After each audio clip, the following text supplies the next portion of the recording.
I'm gonna make my wife's got a cricket. I think that's what you call them. The thing that cuts things is the Okay, cricket. yes. I don't know what they're called. Okay, she's got one of these, and I'm gonna make her make me. I'm gonna buy like a nice button-up black shirt, and I'm gonna make her spray paint with stencils my articulate Coven logo on the back of it. So that's what I'm wearing. That's incredible. Yeah, that's amazing. Halloween weekend, my husband has a T-shirt that he has to wear every year, and it says, "Ask me about my wife's vampire novel."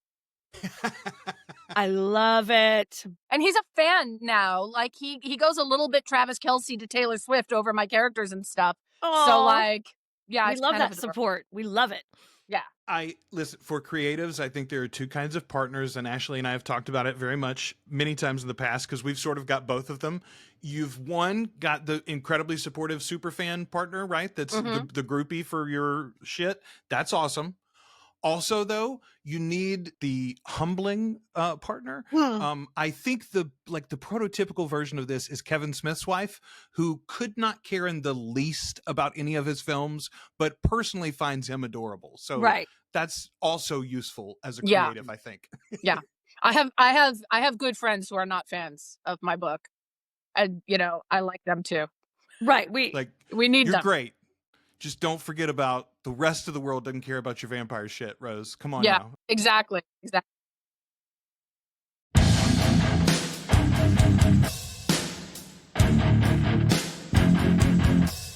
Welcome to the Articulate Coven, the original, unofficial fan podcast and community for Anne Rice's Immortal Universe, The Vampire Chronicles, Lives of the Mayfair Witches, and the Immortal Universe TV series from AMC and AMC+.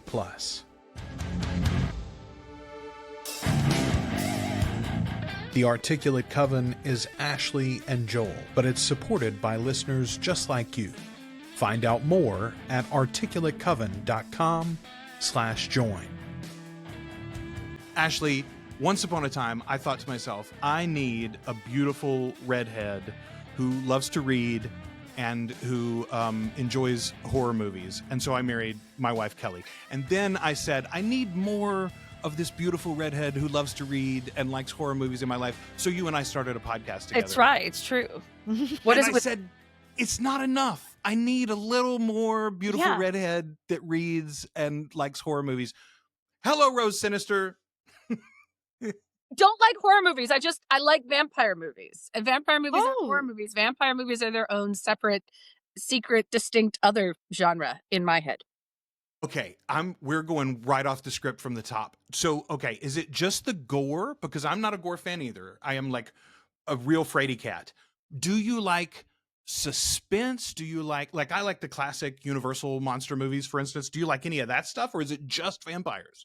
I don't like people being in danger. Okay. I really relate to in fact, I don't even like 30 Days of Night because the vampires aren't romantic enough and the people are in a lot of danger. That's really scary. It's too stressful. It's too stressful. So I can't do it. It's not the gore. I don't mind the gore. I don't like going, oh, I like that person and that person. They're all going to die. In horrible ways. And I feel for that. It is very distressing to me. Like I watched the first Resident Evil movie, and that scene where the team gets cut apart by the laser and the guy is looking at his hands and all his fingers are gone. I can't. Like that's too much for me. It's a lot. Too much. Like the horror of that is just, that's nightmare inducing and not in the good way. I can't. But vampires are different. I don't know why. They're sexy. I want you to hear all of that, ladies and germs and theys and gays that are listening to this or watching this, and then remember that this woman lives and works downtown every day in New Orleans, where our asshole in chief is threatening to send people to save the city from itself. Bullshit. New Orleans is fine, y'all. Leave it alone. We take care of ourselves. You're damn right. There you go. Last night on my vampire tour, another tour guide down the street got mugged, And he immediately took off after the mugger, chased him through my crowd around the corner, got his stuff back, and then was like, and now you've seen the real New Orleans, ladies and gentlemen. And he received a round of applause from everybody. So we've got it. It's fine. You take care of ourselves. No National Guard needed. No. I mean, they can clean up the trash. Yeah, that's Right? what I said to Rose. I was like, maybe they'll just clean the parks up really nice. Tidy up. That could be useful. All right, let's get to business here. Yes. This is the Articulate Coven. We are your hosts. I'm Joel. Ashley. And our special guest today is... I'm Rose Sinister. Hi. Hey! We're so excited. This is very exciting. I haven't been on a podcast in a while, and I'm like, ooh, it's nice to get back into it. Yes. We've literally never had a guest, Rose, and we've thought about it. We've talked about it. There's one of our members of our audience is not only a scholar, but also a former religious nut like myself. And she and I have talked about doing a special episode about Anne Rice's religious journey. And that's going to come up at some point, but we just hadn't scheduled it. So you're our first. I'm super excited to talk to you today. Very excited. This is very cool. Very nice. Yeah. Very neat.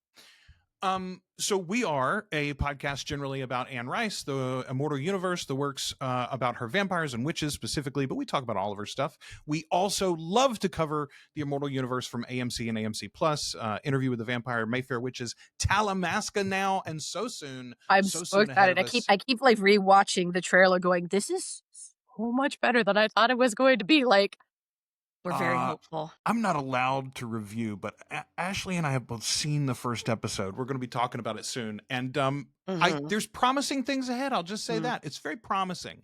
I think everybody is very cautiously and hopefully optimistic based on the trailer. This one, unlike the Mayfair Witches and unlike with Interview with the Vampire, where we kind of knew what to expect and we were prepared for the big changes that were being made. We have no idea what to expect. Right. No. Like they're basically taking the raw ore that Anne sort of wove through the geology of her universe when she created it, and they're mining that and they're crafting it into something we've never seen before. That's exciting. Yeah. That's just a perfect summation of how I feel about this project, honestly. Like, super excited. And also, you need 3 points in a mathematical sense to determine like triangulation, right? Exactly. And that's what this is going to give us for the Immortal Universe. We've had a masterpiece, in my opinion, in Interview with the Vampire. We've had a real miss with Mayfair Witches. As far as an adaptation, it's fine if you like genre TV, but it is not a good adaptation. And now we'll have a third point. So, like, where is AMC going? I think that the Talamasca will kind of justify some of the deviations that were made in Mayfair Witches. That's not entirely possible. But I think that things that seem a little bit from a narrative sense. Yes, exactly. And maybe, look, we had Queen of the Damned in the early 2000s, and we've had to live with that for a very long time. And Mayfair Witches fans, that's their Queen of the Damned, and they're just going to have to live with it. It's a very pretty show. You can put it on in the bar and turn the sound off, and it's great in the background. I mean, it's gorgeous. It's stunning. Hello. It has value. It's a wonderful screensaver. It's a beautiful screensaver. Yeah. Listen, just them bringing that house to life in such a perfect way, translating it from the novel. The way that house looks in the first few episodes, especially, is exactly how I imagined it all those years ago when I read those novels. And so, like, you're right. There is value to that series, regardless. And we've said in our Facebook group over and over again, the likelihood of a future Mayfair adaptation is infinitely more likely because of this adaptation than it would have been if this had never happened. Exactly. Books are more likely to be adapted in the future if there is a TV show or a movie based on it already existing, because that brings normal people into the fan base. Like, we have to remind ourselves, we're all library kids. Most people aren't. True. Rose, I want to get to you for... go ahead. Inspires someone else's success, too. Yes. I don't think that we'd be in this place where we are with vampires as rich as they become in the 21st century if it hadn't been for the miss that was Twilight in the early...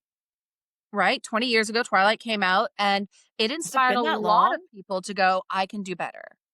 Yeah. Yeah, And we did. 100%. Well, and it inspired a ton of people to read not only those novels, but then to find Anne Rice for the first time. You know, the ones that Mhm. didn't have a weird aunt or a babysitter, maybe. We'll get Right. to your story in just a second. That's where I want to start with you, Rose. Okay. I read this the other day and I thought, well, damn it, she's beaten my Anne Rice origin story. I was pretty proud of mine. We've talked about it on the show before, but tell us how you discovered this lovely little kooky lady from New Orleans. Okay, so first of all, I'm autistic. And I was autistic as a child, and I'm autistic as an adult, and some people find that off-putting, especially if you have a 7-year-old who is already reading and writing, like a 6-year-old who is reading and writing at like a 7th grade level. Like nobody knew what to do with me. My parents were kind of afraid of me. And so my parents, being, you know, the hot Hollywood types that they were when I was very young before they went fundy, they went on a date and they left me behind with a babysitter, and the babysitter was a girl from the neighborhood, and we grew up in the San Fernando Valley. So this is the 80s. She was a valley girl and I was autistic. So we did not get along. And she's reading this book. It's like I'm in the 1st grade, but it's just before Halloween, and she's reading this book on the couch, and she's mad at me because I told her that I was going to tell my mom if she brought her boyfriend over. And so she's reading this book and she's mad at me, and she looks over and she says, "There's a character in this that reminds me of you." And I was like, "Oh, well, there's a kid in that book that's like me." Like, I never find kids like me in books. So I truly don't remember if she left the book behind or if I took it out of her purse. I don't know. I don't think I would have taken it out of her purse, but then I may have. I had to get my hands on that book. And I did. And I read it. And I didn't understand all of it because it was I was 6. It was 1987. Right. And that's when I read Interview with the Vampire and I discovered Claudia, and I was absolutely terrified. But that's also how I discovered that New Orleans is a real place and not just part of Disneyland, which Right. growing up in Southern California, that had been my only experience with New Orleans, right? I'm like, wait, New Orleans is real? And then the next year at the Scholastic Book Fair, when I was in the 2nd grade, I got my grandfather to buy me a children's abridged version of Dracula. My mom didn't Nice. want him to, but my grandpa was like, "It's a classic, Mickey. And if she wants to read a classic, she'll read the classics." I love So it. I read Dracula, and at the back, because it was the 80s and that In Search of Dracula idea that like Vlad Tepes was the inspiration for Stoker's character. And we know that that's not true now, but there was this sort of like pop literary theory that it had been at the time. And so there was this little note at the back that suggested that. And I was like, okay, of 3 things I was certain. Dracula is real. New Orleans is a real place. That means vampires must be real, and I'm obviously going to find them, tying in Twilight, because there is not a vampire story that I don't love. I know that I said I didn't like 30 Days of Night earlier, but I even find things that I like about that. So, yeah, that started the obsession. That's So brilliant. it is brilliant, right? Like reading it at 6 is even better. My I mom love fought a it. librarian when I was 12. That's how I got into it. I love that. Reading and falling in love with this child vampire is one thing, but what is it about vampirism period that is so alluring to you? You don't like scary things, you don't like people in danger, and yet your love of vampires overcomes all of that so that you can tell these scary stories in the middle of the night in New Orleans, so that you can read all of these novels, so that you can create a world of your own, which we're going to get to eventually. What is it about vampirism? It started from fear. So vampires in my mind fit into a box with other things like the Borg from Star Trek that I was also terrified of, and rabies, which I was Oh. absolutely terrified of. I watched Old Yeller at too young of an age. Yeah. Becoming a vampire is something that could happen to you and could profoundly change who you are, what you desire, your very nature. And that was an existentially horrifying thought to a autistic child, who on the one hand, I very much wanted to be normal, but on the other hand, like I didn't want it to cost me, right? And so I had this sort of tension with vampire stories. And I didn't read a lot more vampire stories until after high school, to be quite honest with you. But if you look at the reports that I did through school, it was bats, castles, wolves, spiders, rabies. I would write, I am an alien on, my little packets of artwork that we turned in at the end of every year. Like, I was very obviously a very odd, different, weird child. And there's a very consistent theme. I also like the historical aspect of vampire stories. I've always liked historical fiction. But I think it was just eventually I reached a point where I dove into that fear and I came out the other side.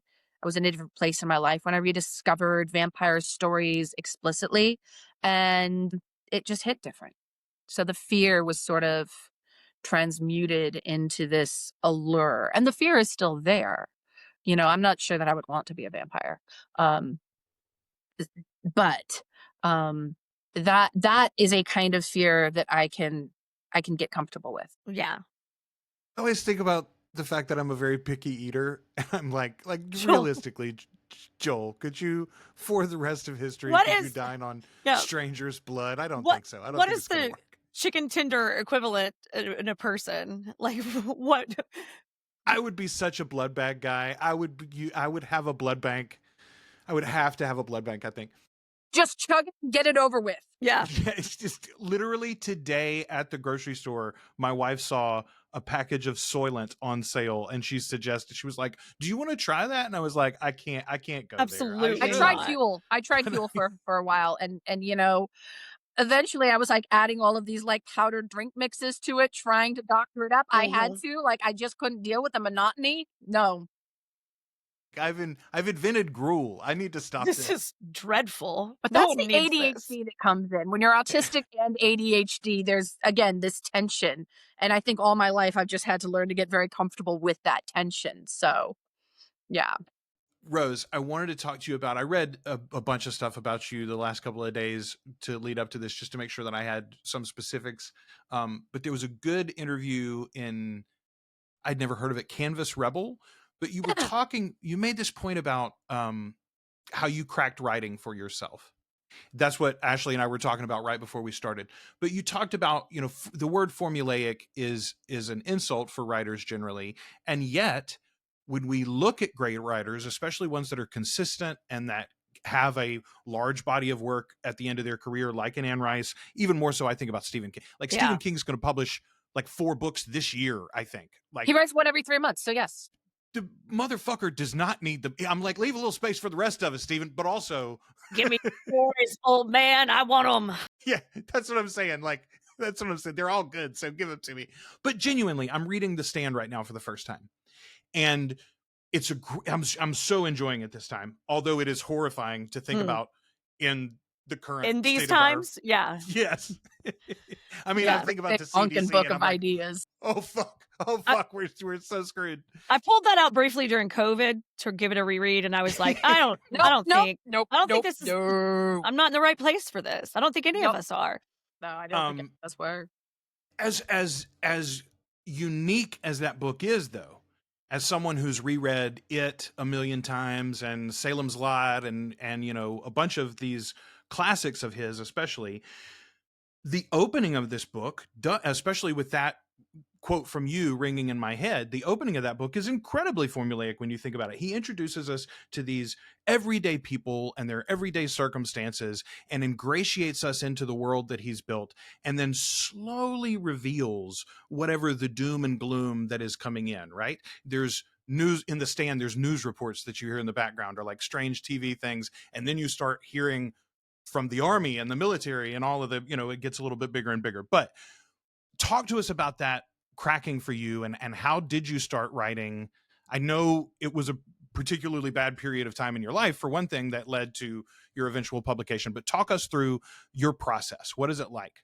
So I had been trying to write a novel for decades. I did succeed at a couple of NaNoWriMo novels that will never see the light of day. There was one called Bird Flu, which was about zombie penguins. Global warming had resurrected viruses long dormant in the ice and were turning the penguins into zombies. And then everybody on the base had to like figure out what was going on before they were picked off by the zombie penguins or turned into zombies. And they had to like resolve it before human to human transmission became a thing. it will never see the light of day for many reasons. Now, I think would that read it wouldn't be prescient anymore. Like if I'd actually like done something with it in 2006, you know, people would be looking back at me going, "What a genius!" But segueing into that, a lot of my stories do start with kind of a crack fic nugget. So, after years of trying to write a vampire novel, I was scrolling TikTok and I came across this video of how I outline my novels. And it was talking about this woman named Kat O'Keefe, who has a YouTube video, which I strongly recommend. And she has a 3-act, 9-block, 27-chapter outlining method, which guides the writer through the emotional beats that the reader wants to keep them compelled, to keep them moving through the pages. And it clicked. And so I wasn't planning on writing the book that would become This Crimson Debt. I was like, oh, that's really interesting. Let's see if I could do anything with that. And I came up with this idea for what to me at first felt like a very formulaic vampire romance. And because I was in my crack fic era, I always am when I'm starting these things out. What's the most ridiculous thing that I can do? Okay, the male love interest is a sailor and he was press ganged into the Royal Navy, and he's also a swordsmith who trained under a master in southern Spain, but he's a short king, right? Like, let's just make it ridiculous. All of that did end up in the novel, by the way, but by the time I polished and refined it, it wasn't as like, what the hell anymore. Right. That method worked brilliantly for me. So much so that 10 days later, I had a 70,000 word first draft. That's wild.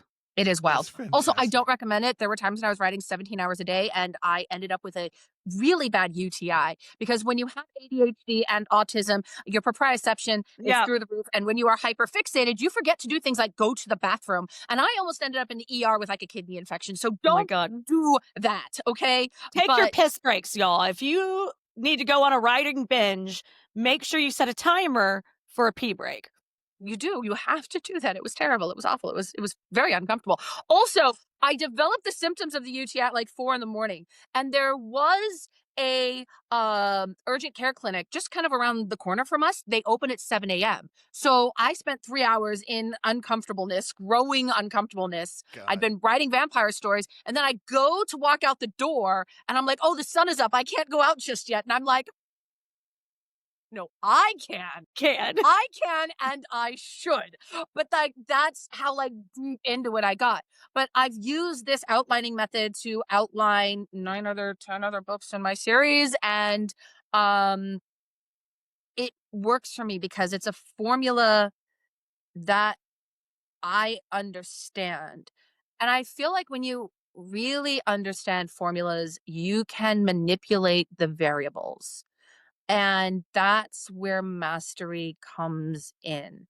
It's having a really intimate understanding of how these ideas and these emotions and these concepts flow in and out of each other. And whether you are writing pop music, I mean, Taylor Swift stuff tends to be very formulaic. She understands the formula. That's what enables her to be so prolific. Stephen King, he's able to be prolific because he has a system, he has a formula, he sticks with it, and he doesn't look back. The best DJs are the ones who know how to introduce a couple of familiar songs, get people on the dance floor, and then they'll throw in something that's new that feels familiar, keep people on the dance floor, and then they'll start introducing more new stuff, put in something familiar. That's how you have to do it. Yeah. That's it's good. Like, I such a think that beautiful take.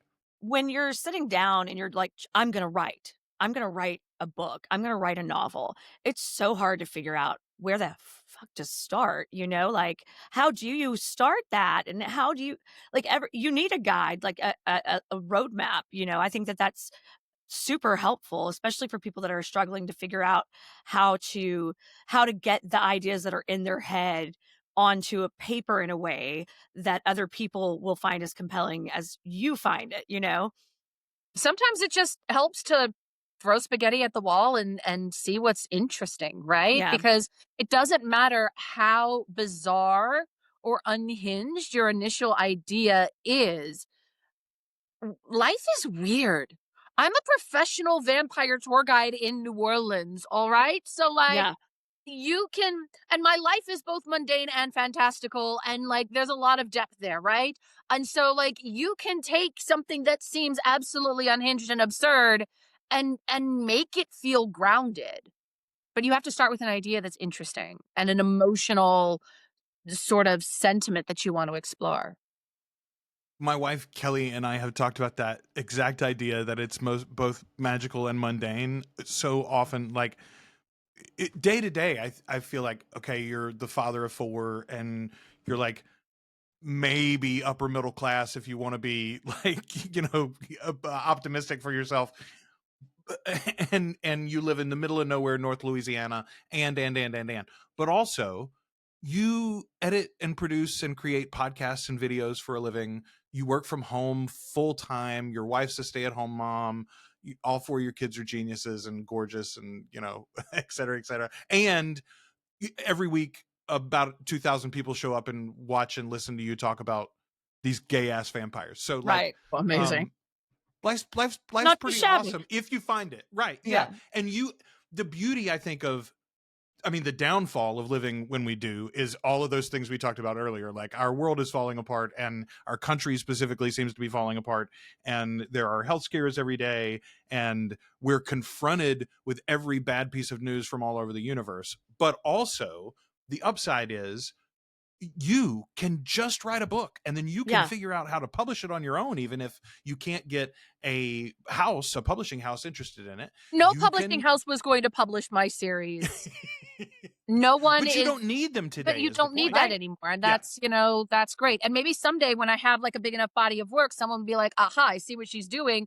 I'll invest a little bit of money. It'll help her. We'll, Let me you know, buy whatever. some of that. Yeah. Exactly. But you know, you have to do the work. Yeah, that's the thing. That's like, literally, that's my message to my kids, is like, yeah, you can do anything you want to in this Yeah. world, but you do have to get up and go do the work every day. Like, and it's gonna Having suck. formulas makes the work easier. Okay, but Rose, being a vampire tour guide, being an author, a published author, an award-winning author, the work still sucks day to day on most occasions, doesn't it?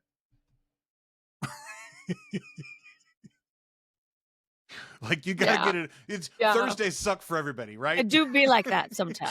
Sundays are my Thursdays, and yes. Sundays are your Thursdays. Sundays are my Thursdays is probably the title of the episode. There we go. I love it. Okay, let's talk about your book specifically, or the series. Yeah. The name of the series is called The Community of Blood, right? Yes, and the first book is called This Crimson Debt. Yeah. Love it. This is the only existing hardcover copy that I have. It's mine. I'm not Beautiful. the cover. I bet it smells really good. I love to sniff books. I'm a book sniffing weirdo. Yeah. Now, see, It's not you old gave me enough a to better have title, like a maybe. really good Lingen smell. Like nothing's really started to decay yet. I Right. like my books a little bit musty, a little bit Oh, old. a little musty is good, but I do like that it'll get there. fresh ink. Oh, and like really good paper. Oh God, I love to smell books. So I ordered a paperback copy, thinking when I finished it, I am going to donate it to my local library because they don't have a copy here. But I also got my Kindle copy, and I started reading that this morning a little bit. But I haven't read it nearly enough to ask you any in-depth questions about the book. I'm I want starting you to it this sell us next a little week. bit on it, though. This Crimson Debt is the first book. It's available now. The second one is called A Bloom of Rust. And it That's is gonna be out coming out this year. It is coming out this year. I keep putting this back year. the late date because I had a nice round of success with book one, and I was like, okay, now I'm going to stretch myself artistically, and I bit off more than I can chew. So I've kind of been chewing on it for a while, but it's very close to being done. I would say it's like 90% done, and it's the first half is mostly edited, and it's just about pushing through a couple of chapters that are really tricky for me because they are gut-wrenching. And I have opened myself up in the second book in a way that I didn't in the first book because I deliberately created distance between myself and the protagonist, Grace. So in the first book, we have our protagonist, Grace. She is a young woman living in Chicago, and she seems to have her life pretty much together. She has her own apartment. It's 2015. She's 24 years old. She has her own apartment. She's got a job. She's a grant writer for an environmental startup company. She's doing pretty good. She goes to a New Year's Eve party with her chaotic best friend, and it's not the girl with main character energy who wakes up the next morning with fangs, or the next evening with fangs and no heartbeat. And so taking that very familiar trope, that very familiar formula of our every person protagonist is thrust into this supernatural world, what do they do? And in many ways this is a response to Interview with the Vampire, it's a response to the Vampire Lestat, it's a response to Blood-Sucking Fiends, it's a response to all of the vampire stories that I read in my 20s, and it's the book that I wanted that didn't exist at the time, which is very much centered around the pitfalls and the challenges and the joys of being a young woman and having a best friend and having a circle of friends and being pulled away from that, Mm. and the things that happen in our lives in a moment that absolutely transform reality for us, those times when everything is bifurcated into a before and after. And that's what this Crimson Debt is about. It's a story about vampires, but it's also a story about trauma and love and loss and finding a new identity when your old one is no longer viable. And it was a blast to write. And so is book two, but book two is a lot more challenging because we have more characters, and some of the characters in book two are a little closer to my heart. I felt like I had some distance from Grace, so I could really just emotionally torture her without torturing myself. Right. I can't Right. do that in book two, and I don't want to give spoilers. But there's a character in book two who ended up being, if Grace is 180 degrees from myself in a lot of ways, then her foil, uh-oh. And so that's what I'm dealing with in book two. Right. I unfortunately, I'm not saying I Mary Sued this character, but there is a character who I do feel like uncomfortably close to in a lot of ways, and that's one of the holdups. But no spoilers.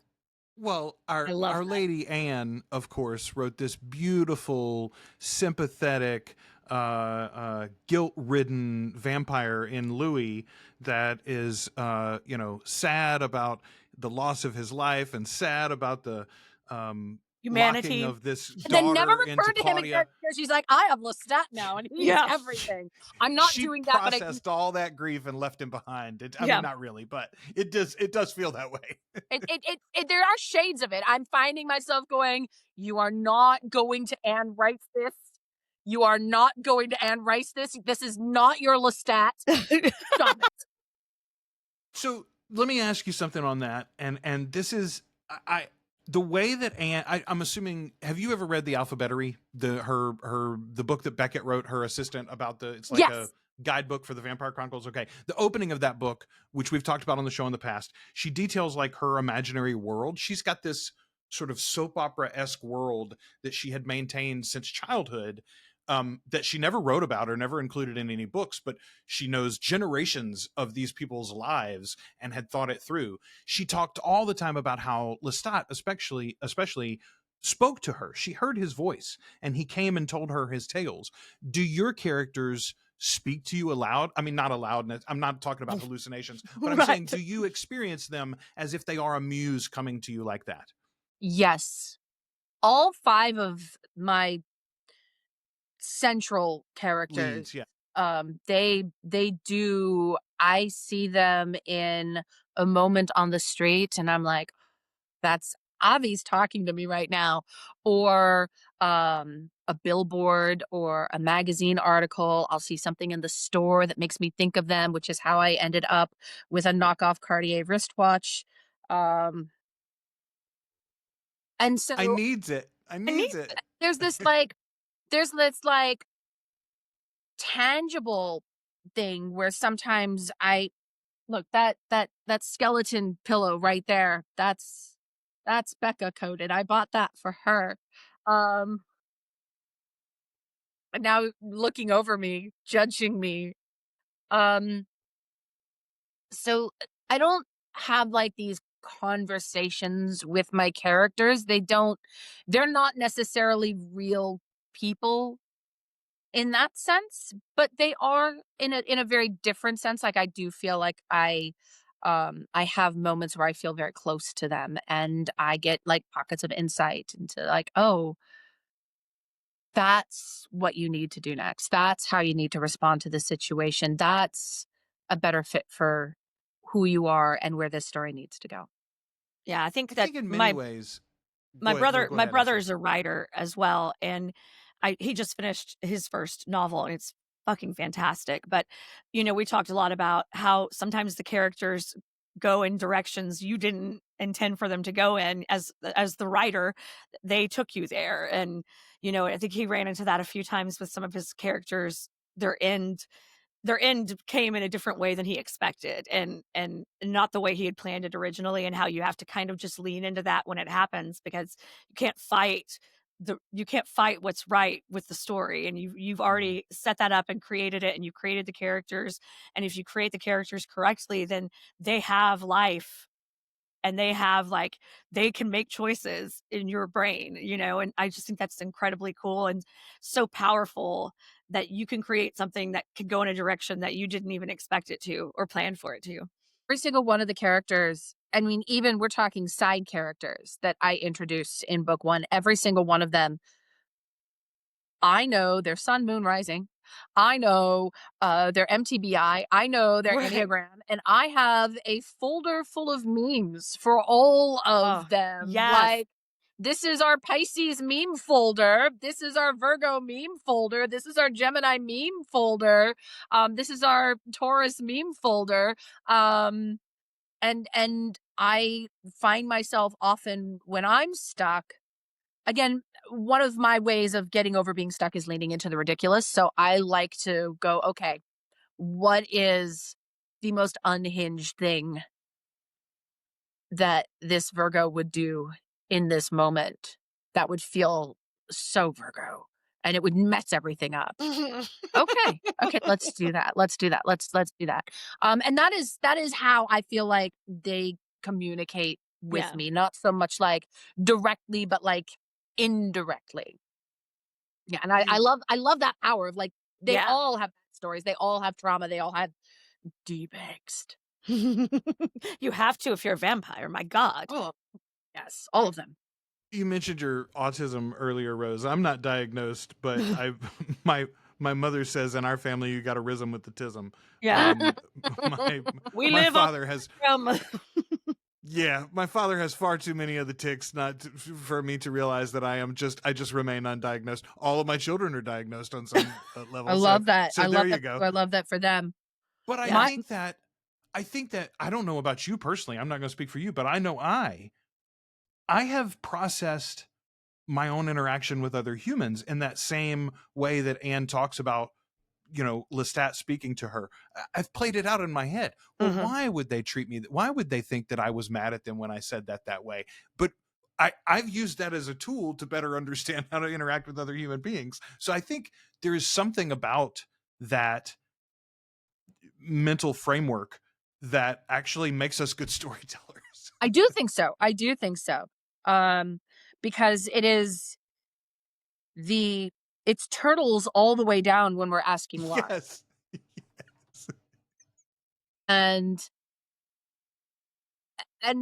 there is no limit to why, No. and so it opens up. And I'm also ADHD, and so there's this thing that is both it's fractal. My framework is fractal, right? So it's very formulaic, but it's always branching out. Yeah, But it's a very predictable kind.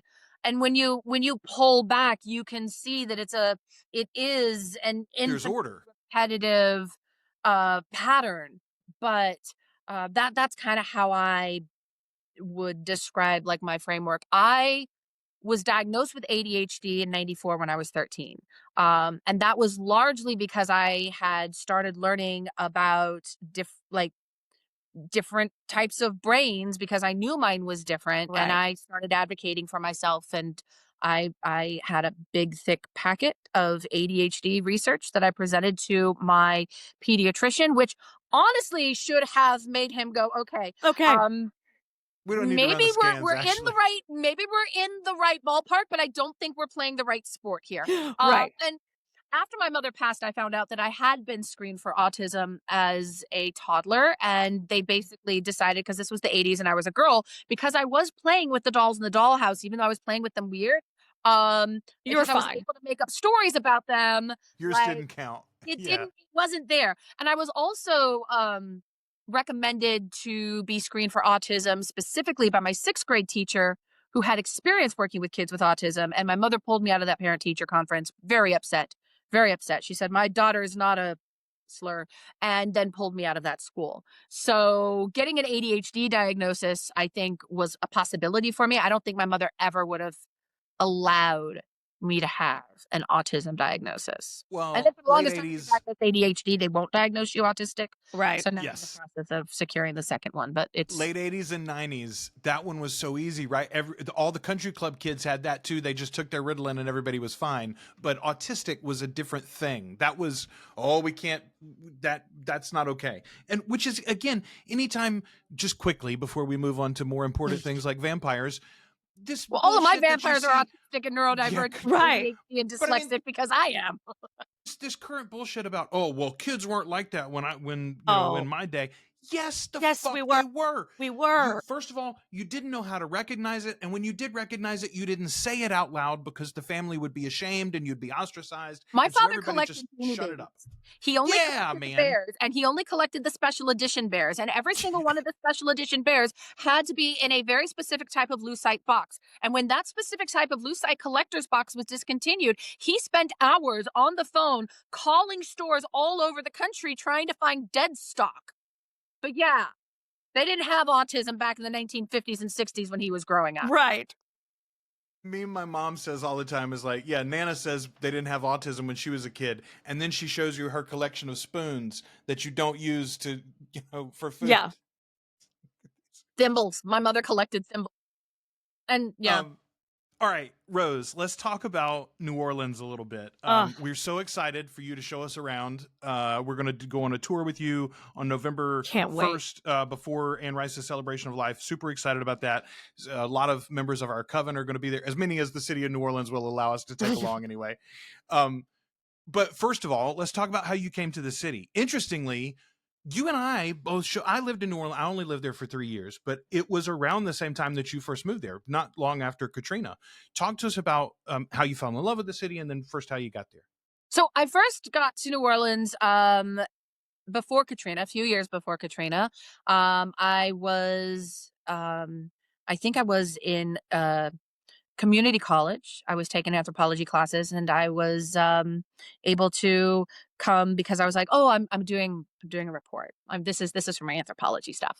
And I my friend and I coordinated. We were both arriving at 8:00, different flights. I arrived at 8 a.m. And so then we had this problem where it's like 12 hours before her plane is coming in, but it's before Katrina, and I was able to store my luggage at the airport, and I took the shuttle down to the French Quarter because that was the cheapest option, and I just walked around for hours, and I'm like, okay, I'm in love. I was in love with the city the first time I saw a crumbling old mansion on Esplanade being consumed by cat's claw vines. I was like, everything Anne Rice has written is real. Obviously. Yeah. It's viscerally real. And so I knew that I wanted to live in New Orleans before Katrina.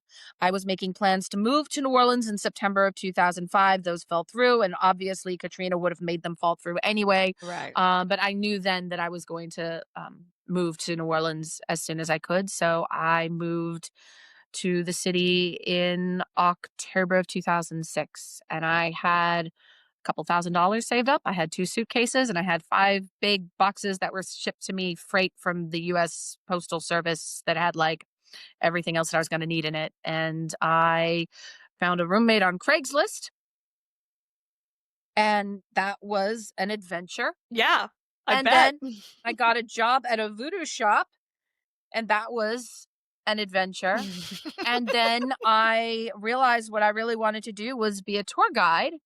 And so that took me 7 years to work up the courage to do. Talk about that process a little bit.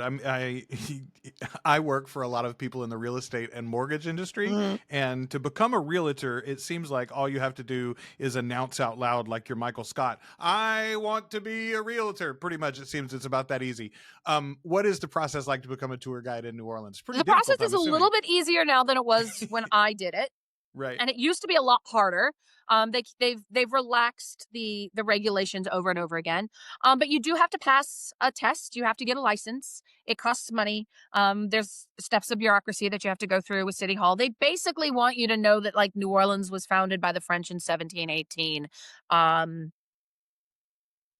As long as you know that, you're probably going to pass. I mean, About like taking a driver's test. Huh? Yeah. It's not. yeah. It's not that serious. I don't know if I would compare it to that because I mean I was a tour guide long before I was a licensed driver.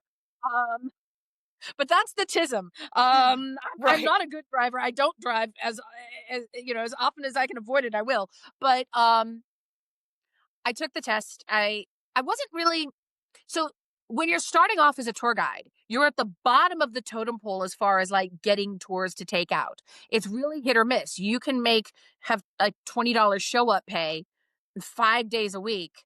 Maybe you're showing up for 2 tours 5 days a week, but that's $40 a day, 5 days, it's $200 a week, right? Like, you can't support yourself on that. And Right. so I wasn't in a financial position where I could pay for the fees that I needed to get the license and all of that and start a new career while I was working at the job that I was working on, which was at a liquor store. And the owners of the store at the time just really didn't want their employees to have other jobs. They wanted to pay us enough so that Yeah. we could afford for that to be our only job because they valued being able to call us in whenever anything happened. Right. So they didn't want to have to work around anyone's like alternate schedule or anything. We'll pay you enough to support yourself so that you work for us and us alone. And then I got into a relationship with my now husband, and I ended up having just a little bit of financial wiggle room because there was 2 of us now, and he was supportive of me. I backed away from the liquor store. I started being a hotel concierge, and I started selling the haunted history tours. And then from there, was able to take the steps to become a tour guide. And that's why it took so long, honestly. Do you work for a company or do you run your own business now? I don't run my own company. Oh, you're like, I work for a company called Haunted History Tours. Now, when y'all do the tour with me, that is me operating as my own person. I'm a 1099 employee for Haunted History Tours, so I'm not even an employee, right? And I've been working with Haunted History since 2013. That is one of a whole bunch of companies out there, but Haunted History really was the first one to really start the paranormal tourism industry in the French Quarter. And the my colleagues are experiencing pretty significant shakeup right now because the founder of the company, Sydney Smith, passed away on Friday. And it really is a huge monumental loss to the industry and to a lot of us personally. yeah. You know, was a larger than life figure, and he was a father figure in weird ways to some people, and other people hated him, you know. Right. He was definitely a very interesting and divisive figure. But he's the reason that the industry exists the way that it does, and his tireless promotion of it. So it's been an honor to work for Haunted History and make that my career. I don't want to run my own company. There's too many steps involved. Oh my and God. I'm I'm right with you on not that. doing that. My plan was always that I was going to use Haunted History as an opportunity to launch into other things. And for a while, I thought it was going to be my podcast. But then, you know, I lost both of my parents, and I kind of had the rug pulled out from underneath me on that. And now it turns out that writing novels is probably going to be my thing. And I do want to have my podcast back again, but, you know, I don't know if that's ever going to happen. Well, I'll just say, as a person who lives in that industry, podcasts are the absolute best means of personal promotion. You create a natural, free-flowing conversation that allows people to genuinely fall in love with you personally. You know, the people who Yeah. listen and watch the show, Ashley and I know them a little through our conversations Mhm. on our Facebook group. They know us fucking intimately. Right. No, my podcast was very different. My podcast was reading a script, which was an in-depth, meticulously researched audio essay that I read aloud like a gothic, nerdy bedtime story. I love it. Every single one of those episodes was a graduate level, thoroughly researched deep dive, and I was releasing one every 2 weeks, and it was just writing a research paper like that every 6 weeks over and over and over and over again without a research assistant, without a lot of other Right. support. That's what really. It'll kill you. Yeah. That's you're shooting for. I mean, We are not that obviously been tidy very- over here. Yeah, No. if I do a podcast again, it'll be a little bit different. It'll be more of there a have been concept. very successful versions of that. Obviously, I mean, I think specifically somebody I know personally is Aaron Mankey with Lore. Mine which was has Lore for been- vampires. Yeah, he's had tremendous success with that and done TV shows and spinoffs and et cetera, et cetera. But even there, like I follow him online and every now and again we talk. We knew each other from podcast conferences back in the day. But it's like no matter the level of success, it seems like he runs into the exact same hiccups that we've already some of them that we've already talked about in this podcast episode. It's crazy being a creative. It's a magical and mundane life, just as you described it earlier. Quickly, let's talk about the podcast though, because you're talking about bringing it back, or at least I saw that somewhere. Rose Sinister Vampires. It's still out there, right? People can You can find it on Spotify. You can find it on Spotify because Awesome. Spotify makes it very difficult to remove your podcast. Just impossible. Just impossible. So it's just the ghost of it exists on Spotify. I You can love it. listen to it there. And I've resigned myself to it. You've talked about bringing it back as Sinister Undead. If you do? What's the idea for maybe a broader topic or something? So it's not going to be called Sinister Undead anymore because that was a partnership with somebody that's fallen apart, but she's the one who purchased the domain name and all of that. Oh. So we haven't figured out a new name for it, unfortunately. And I was going to call it Rose Sinister Vamp Chat, but I own vampchat.com, but there's somebody else out there with Vamp Chat, so I might just gift them that URL because I'm not going to use it. And here we were kind of in conversation a while ago and that fell apart. So I do have a co-host now, and the format is going to still be me reading aloud a deep dive to somebody who can then respond. And That's so, fun. she's and she's kind of got her own following, and she's going to be doing like painting minifigs or something as I'm info dumping on her. I love that. And that's kind of going to be the whole like pastiche, right? It's like I'm just over here painting my Funko Pops, and my friend's going to come over and tell me a vampire story. I love it. I think that's beautiful. I think that's a great idea. And again, it's like creating that. I tell my clients, podcasting is an opt-in medium. There's nothing even. Okay, my wife, if she calls, she comes through even if I've got my phone on silent or something like that. But it doesn't automatically answer when she calls, right? And yet, when I subscribe to a podcast, Spotify or Apple Podcasts both work this way. You say, hey, when Rose puts out a new episode, put it in my phone. You guys remember that U2 album they gave us and everybody was mad about? Look, Like, I that's was what we're not. doing with podcasts every week. Give me that fucking free music, you two. I wanted it. I don't That's like how that I album, knew. but I'm like, why were you mad? It's Everyone free. was. That's how I knew humanity was over. I was like, everyone got pissed about free music. You bunch of dicks. Somebody tried to give you a nice gift. It just kept randomly auto playing It did. at the most inopportune times, and I got really sick of the starting song really quick because I had no control over when it would start. I did not consent to Bono's voice in my ear in that moment. Yeah, That's why no. I was upset. Non-consensual Bono is a bad problem.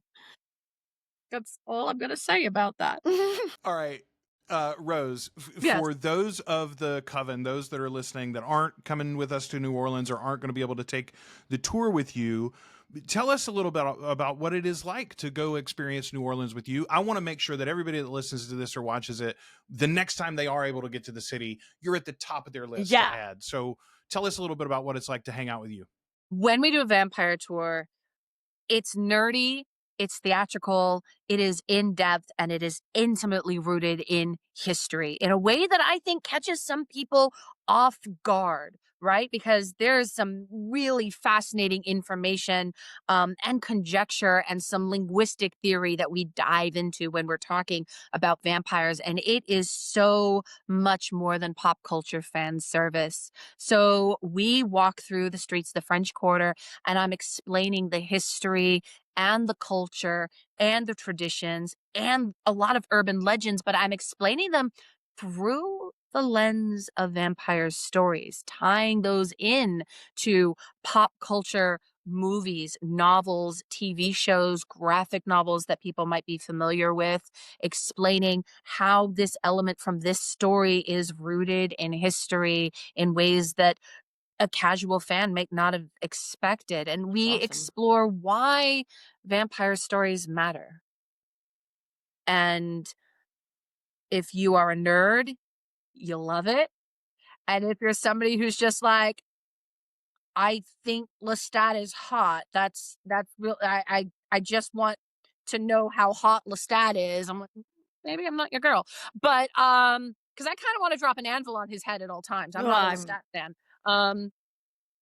But we had a conversation about that, right? Like, Ashley and I both want to drop an anvil on his head, but only so we can nurse him back to health and he'll be beholden to us. Yeah. Joel is the worst apologist, though. Joe is the worst Lestat apologist. I mean, without no, a doubt. I'm serious about the wood chipper, y'all. Baby Brat Prince has never done anything wrong at all, and I don't understand why everybody hates him. It's not fair. He's Well, perfect. That's exactly how he feels, Joel. He's a narcissist. 6 and foot tall was very good. Very in the good height for his 1700s, age, Ashley. for It's his still time. My pretty husband good. is 6'3", so I'm not impressed. I'm 5'9". I'm not impressed. That don't impress me much. Okay, Rose. First of all, I cannot wait to meet you in person. I'm so to excited. hang out. We're gonna have so much and fun. to enjoy this great weekend together, and especially the tour. I want to do a little lightning round of some questions with you. Again, since we've never had a guest, I don't know. We've never done this before, but I thought this would be fun. Who is your favorite Vampire Chronicles character? Jessie, Oh, Why Jessie? because she's a grown-ass adult and she has a college degree and she's educated and she has an interesting backstory, and then she gets to spend the rest of eternity in archives and looking at family research stuff. What's not to love? Also, she's a redhead. She's the trifecta. Yeah. Who's your favorite vampire not written by Anne Rice or you? Eve from Only Lovers Left Alive. Only okay, this is not part of the You're seeing there's a theme here, though. yes, scholarly, very independent, got their shit together women with fangs. Okay, we recently watched, this is not part of the lightning round, we recently watched The Hunger for the first time with David Bowie and Catherine Miriam Deneuve. Blaylock. All right, what do you think about vampires without fangs? We did not know that going into that film, and it was like a real it's still been rattling around in my brain, the idea of vampirism without the tools to murdery get for it some done. reason. Yeah, for some reason You it know, felt way more Bela murdery. Lugosi didn't have fangs in the 32 version of Dracula. The first time that a vampire had extended bilateral canines was in a 1957 black and white B movie, but the one that most people know it from is from The Horror of Dracula with Christopher Lee in 1958. That's also the first time most audiences were exposed to the idea of a vampire being destroyed by the sun, because the 1922 version of Nosferatu wasn't widely seen. So Dracula wasn't destroyed by the sun again until 1958. The idea that vampires have the classic extended canines and are destroyed by the sun, that's Christopher Lee. It's a lot younger than we think that it is. It's so crazy too, because I think especially in America we downplay the contribution of the Hammer horror films to, and that entire period, to the mythos. But the Hammer horror inspired Dark Shadows, inspired Anne Rice. Right. It's a direct lineage. Huh. Okay, Twilight or True Blood? The first season of True Blood is as almost perfect as you can get. But the for that first style. Twilight book is actually kind of decent, and the first Twilight movie is actually kind of good. I mean, this is not comparing peaches and nectarines here. We're comparing gooseberries to grapefruits. They're very different, and sometimes you want a different flavor. Yeah, you need the whole bouquet. Absolutely, I'm down with Yeah. that. I was Team Trainwreck, by the way, from the beginning. I was Team Trainwreck. I got exactly what I wanted. I got exactly what I want. Buffy or Supernatural? Buffy. I'm with you 100%. Now, to be fair, I've only seen like 2 episodes of Supernatural, but it does not have the Scooby Gang is where it's fucking at, man. Well, I mean, I grew up in Southern California and I graduated in 1999. So, like, me and Buffy, we're basically sisters. You went to high school with Buffy, literally. Okay, since you mentioned it earlier, Dracula or Nosferatu? The novel of Dracula over the 22 version of Nosferatu, but Shadow of the Vampire over any film adaptation of Dracula. Shadow of the Vampire is fantastic. Yes. We did that recently, We too. just watched that. In my head, it was just a black comedy. We watched it, and I was like, this is a fucking indictment of how every like man in leadership has just crushed creatives over time to force out a piece of art that they don't own, and like, Jesus. Anyway, it affected me in such a different way this time. That's it. Yes. Yeah, it was fantastic. It was such a great watch. All right, you said you don't really like horror, but pick a favorite non-vampire monster. The demons in K-pop Demon Hunter. Ooh, Oh, that's fun. I haven't watched They're that yet. very good. vampire adjacent. I haven't but watched they're this yet. vampires. It's so fucking good, Ashley. Like, the music's genuinely good. I need to get on story this is train. Heartwarming. Was not expecting the last quarter. I was bawling. Like, it Right? broke something in me and then healed it. And first of all, I was not prepared. I was not prepared for this therapy session. No, it gets real, y'all. It genuinely. shit. I will say, this is like the 3rd time that so I've got twin 11-year-old girls. I've got one that's a little more outgoing, a little more sportsy, and then one that's my goth girl, my theater kid. She has brought me several movies now. She brought us a Netflix movie, animated film called Nimona, I believe, which is about like a basically like a chaos spirit, which is great. Can't recommend that one enough. She brought us what's the cat movie, the silent cat movie that came out this past year? It's not Stray, that's a video game. Anyway, there's a French film about a cat that gets lost in an apocalypse. Fucking brilliant. And then she brought me K-pop Demon Hunters, and just from the name, I was like, this is so not going to be up my alley. That's kind of how it was felt. So up my alley. I can't now. I've got to watch it now. I was sold. I mean, one of the things I loved about K-pop Demon Hunters structurally is the way that they introduced the girls through the motif of how the fans saw them, which felt so organic. My God, what a brilliant way to introduce your characters in a story of that type. I was like, this is masterful. Like somebody knows how to really tell a story. Like, right off the bat, you have my attention. Yeah. Then the song, anyway. like, oh, this is actually, oh wow, this is gonna be stuck in my head, isn't it? As a general rule, I would say if you're our age and don't have children, you may have missed this phenomenon, but go get you into Netflix and watch K-pop Demon Hunters. I'm actually having a watch good. party at my house tomorrow. That's awesome. That's fantastic. Yeah. All right, here's a few New Orleans specific ones. Cafe, this one's very personal to me, Rose. Cafe Du Monde or Cafe Beignet? Cafe Beignet. Fuck Specifically the one on Royal Street next to the police station. Yes. The donuts next to the smoke place. It's the only place to get beignets in New Orleans. All the rest of you are tourist fools. Well, I mean, I will say this. My tourist ass will eat a beignet wherever. At 3 a.m. is iconic. I mean, sure. Cafe Beignet is not open. Like in the middle of the night, and I get to have a cafe au lait and a couple of beignets. Have you ever had Cafe Du Monde frozen coffee?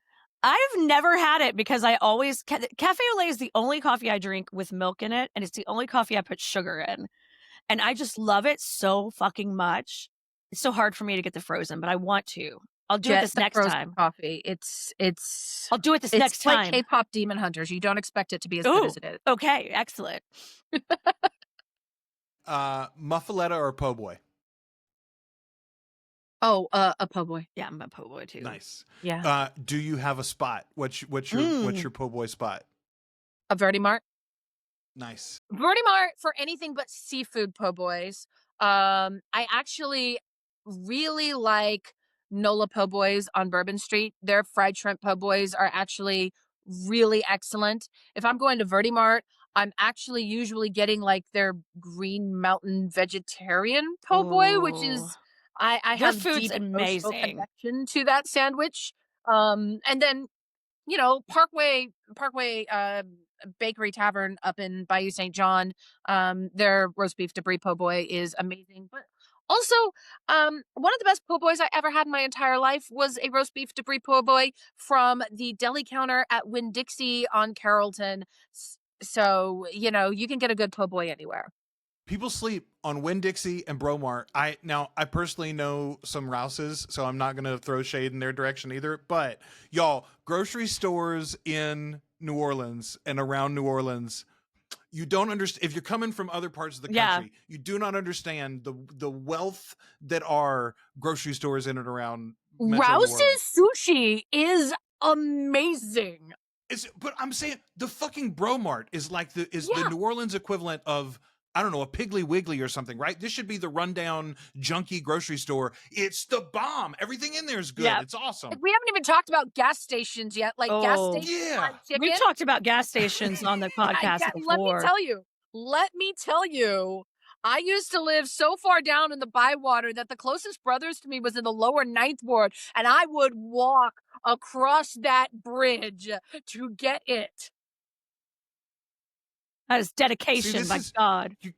You gotta have dedication. All right, Yeah. One more thing about the city before I let you go, Rose, and I appreciate you so much spending some time with us today. A lot of folks are coming to New Orleans for the first time, I think, around this Anne Rice celebration of life, and the ones that can't make it because of the timing, they'll be planning their next trip because they'll see how much we enjoy ourselves, and they'll get there eventually. We'll have the FOMO New Orleans big time. New Orleans is that beautiful city that draws us all in. It's amazing. It really is. Tell us specifically, I want you to talk just a little bit about the damage that Airbnb does to a local economy. I know people are traveling in, and we've tried to say this in our group, like, don't Airbnb in New Orleans, y'all. It's genuinely hurt the locals. And when you love a place like New Orleans, the dream that Airbnb is selling is that you get to experience it like a local. And that is a very attractive offer. But when you are living like a local in a local neighborhood, you're not stopping at the local corner store. You're not drinking at the local bar. You're not there long enough to learn who your neighbors are so that you can look out for people. And so the entire fabric and structure of that neighborhood starts to disintegrate piece by piece with every Airbnb, with every short-term rental.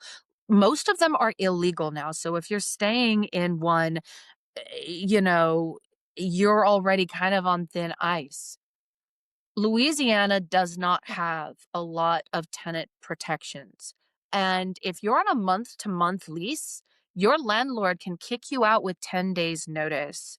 I knew so many people who moved back to New Orleans after Hurricane Katrina. They settled in apartments in the French Quarter, in the Bywater, in the Marigny, in the Treme, in working class neighborhoods where service industry from the French Quarter often resided. And that way you don't have to have a car, you don't have to pay for parking, you don't have to add to that congestion. And could you pack up years of living in a place in 10 days because your landlord has suddenly decided that he's going to make more money off of your home?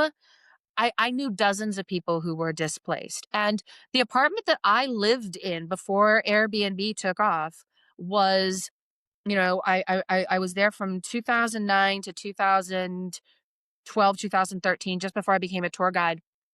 And my husband and I moved into a place in Metairie for a while. But it was my place. I paid $575 a month for a shotgun, a 1-bedroom shotgun single. And I had washer dryer, a clawfoot bathtub, a farmhouse sink, high ceilings, and, 1 gas heater and like 1 AC unit, and it was hot in the summer and cold in the Right. winter, but I paid $575 a month for it. I could support myself working a robust full-time job at a liquor store and still have time and money to be a creative and to be weird and to go off and do things. Yeah. And that is becoming increasingly hard in New Orleans. Now, that apartment that I used to rent is like $1,800 a month now. Yeah. My income has doubled since then, but it hasn't tripled, and the rents have tripled. Yeah. And the rent to income ratio in New Orleans as a result of Airbnb is literally one of the highest in the country. So when you look at people in New York or Los Angeles complaining about how they have these homeless problems and they can't find a place to afford to live, we have that problem in New Orleans too. And part of it is caused by the housing that never really came back after Hurricane Katrina, but a huge chunk of that is short-term rentals. And it's people who have this romantic idea that they want to live as a local. Airbnb has destroyed the locals' experience. And you're just dancing on our grave. Don't do it. Yeah. Yeah, you put that so much more eloquently than I absolutely ever could. I'm so glad. I'd read you talking about that in the past, and I was like, let me just let her make the argument. I get for up me. on That'll be I get better. up on my horse about it frequently. Yeah. We are so excited to come down and see you and spend some time with It's gonna you. be so cool. Yes, we're gonna have so much fun. Where do you want people to follow you if they're listening to this or they're watching this and they're like, this chick's awesome? Where do I get more Rose Sinister? So RoseSinisterAuthor.com is my website because RoseSinister.com was hacked by Russians. Ooh. No. They put malware on it, so don't go to RoseSinister.com. RoseSinisterAuthor.com, RoseSinisterMedia.com, they both direct to the same site. I am rebuilding my site because the Russians hacked my website. You can also find me on all of the meta platforms as Rose Sinister. I am on Facebook, I am on Instagram, and I am really active on Threads. Threads is my crack right now, and I am Rose Sinister everywhere you can look for me. Fabulous. So that's where you find me. And my With your DMs are Threads? open because I like making new friends and talking about weird stuff with people. Well, you're in the same boat that I am. Like, I need to talk to you because you might give me money for something that I do. Like, so let dance, Yeah. monkey over here, dance. Yeah, Yeah. I hope to have more of my books out in bookstores in New Orleans around the time that people are going to be in town. Oh, that'd be Once awesome. again, every single bookstore in New Orleans is sold out of copies of this Crimson Debt, and it's a great problem to have, but it's also very frustrating because it's more expensive to buy the books now than it was last time I bought them because of the freaking tariffs. So I am trying to get more books out, but you can purchase them currently on BarnesandNoble.com, This Crimson Debt by Rose Sinister. You can purchase it on Amazon. You can get a Kindle edition. It's also on KU. But if you want a physical copy, I would really hope that you would go to a local brick and mortar bookstore in your neighborhood and ask to special order it. Almost all independent brick and mortar bookstores will special order a copy for you. And if you bring it to New Orleans with you, I will sign it and I will give you a bookmark. there you go. Shop local. Awesome. Love it. That's the way to do it, folks. Support your local bookstores when you can. Absolutely, 100%. Like, listen. Someday we will get through this apocalypse, whether we have to build a new civilization from the ashes or just restore this one. I'm so And tired. when we do, those local bookshops will keep us in information and education and frivolity and imagination. Absolutely. Rose, you're Joel, awesome. Ashley, Thanks for you're spending time with awesome. us. Thank you so much for having me on your show. I've enjoyed listening to you, and I really enjoyed being part of the conversation this week. I'm so Thanks excited. for being here with us. I in New love Orleans. it. Yay! All right, y'all. Next week, it's my birthday. It's your we're birthday, gonna do a Joel. birthday live stream. Yes, we've got topic episodes coming up after that. We're going to do New Orleans, Ashley and Joel style. We're going to talk about Anne Rice's life. We're going to talk about tier listing the vampires in the Vampire Chronicles. And That's gonna get rough. one. Other vampire fiction that Ashley and I particularly adore. We're going to do all of that before we get to the Talamasca episodes and before we get to New Orleans with you all and Rose.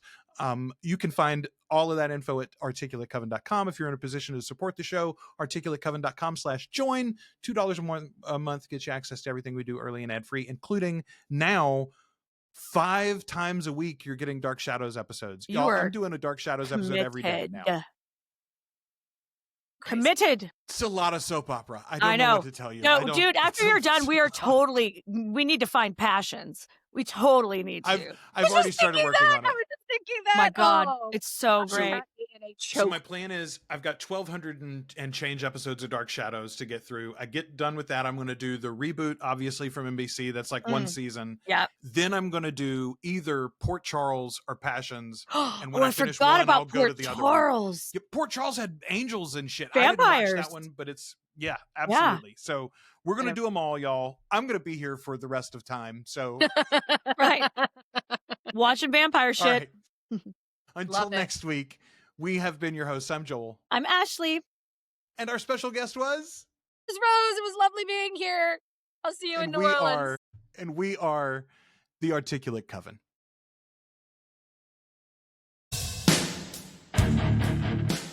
Thank you for sharing this time with the Articulate Coven. Support the show as either a free or paid member at articulatecoven.com/join. You can also find us on YouTube, Spotify, and wherever you listen to podcasts. Find more from the Coven with our sister show, Flan Again, covering the works of Mike Flanagan.